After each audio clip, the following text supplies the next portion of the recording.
Hi everybody, welcome back to my YouTube channel. My name is Sukaja and I'm so glad you're here with me for another video. In this video, I'm going to talk to you about my first read of 2024, which was an absolute stunner. I am so glad I picked it up.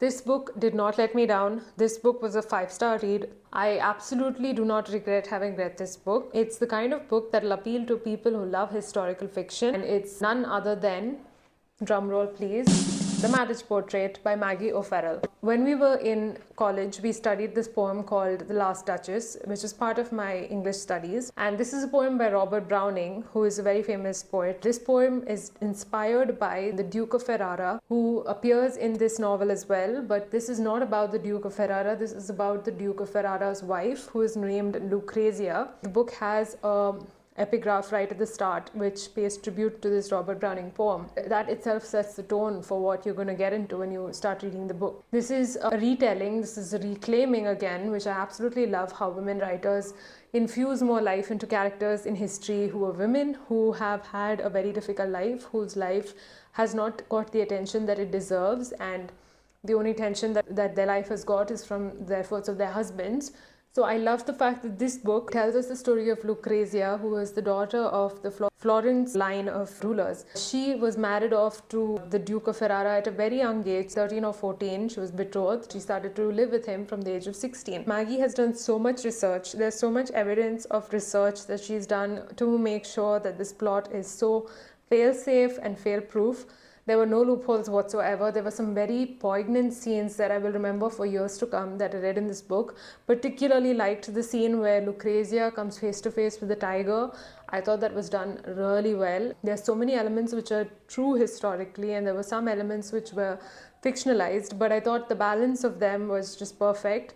This book was a real page turner. It had me reading it like there was no tomorrow. I was not able to put this book down pretty much, and the writing is brilliant. Like, she has really put in thought when she writes metaphorically and symbolically. It's just been a very enjoyable journey, and this is the kind of book I needed from such a long time. It was atmospheric, it was absorbing. I was so deeply invested in Lucrezia's narrative and what would happen to her that I just didn't want to get out of this novel, and I didn't want it to end. It had great flow, it had great pacing.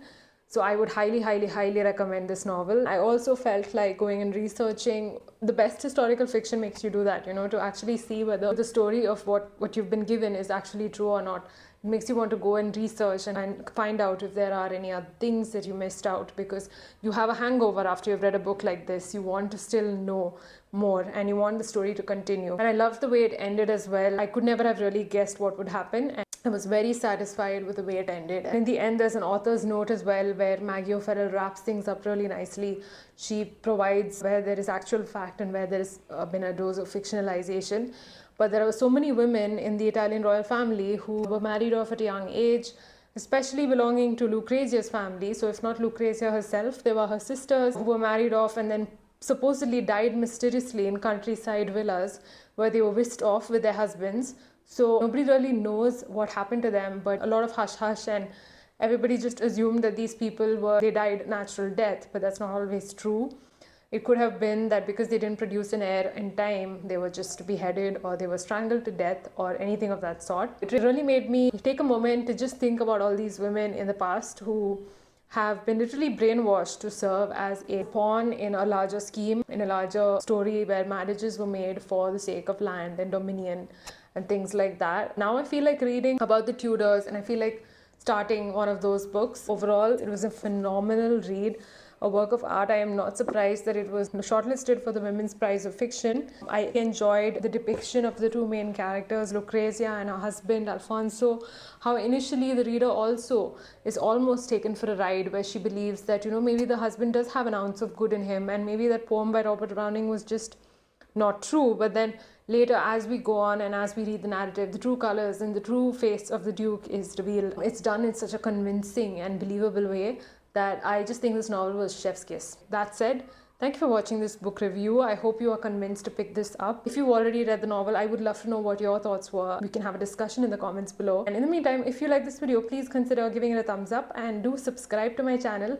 I'll be back with more bookish content. Stay safe, stay sane, happy reading, and bye-bye.